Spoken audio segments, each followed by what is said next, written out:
निलेश लंके. निलेश लंके हे व्यक्तिमत्व जरी साधं वाटत असेल हम्म. तरी जी सुरुवात आहे आणि जी कार्यपद्धती आहे ती निश्चित लोकांना चांगली वाटणारी नाही आहे.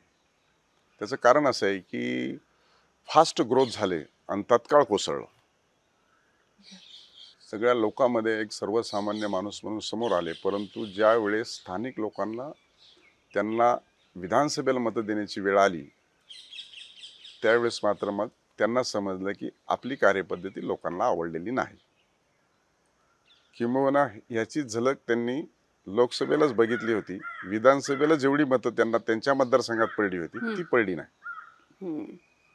याचा अर्थ तर आता त्यांनी ते समजून घेण्याची आवश्यकता आहे की काय झालंय नेमकं, त्याचं त्यांनी विश्लेषण करावं. एक सर रॅपिड फायर राऊंड आहे, तुम्हाला 2 पर्याय देते, त्यातला एक हं. फक्त निवडा.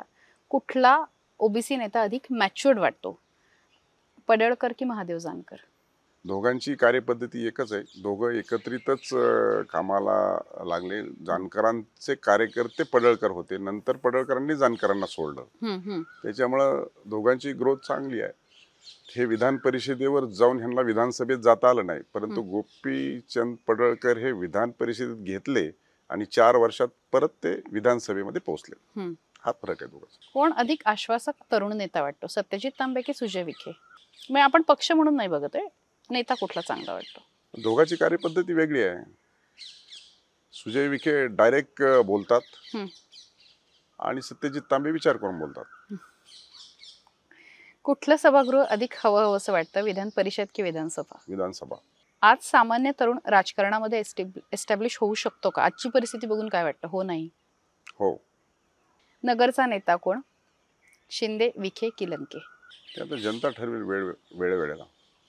त्यामुळे आता कोण कधी नेता होणार, आता सध्या तर पालकमंत्री राधाकृष्ण विखे आहेत, मी बाकी सभापती आहेत, लंके खासदार आहेत. त्यामुळे जनतेच्या मनात कोण आहे ते वेळोवेळी ठरत असतं.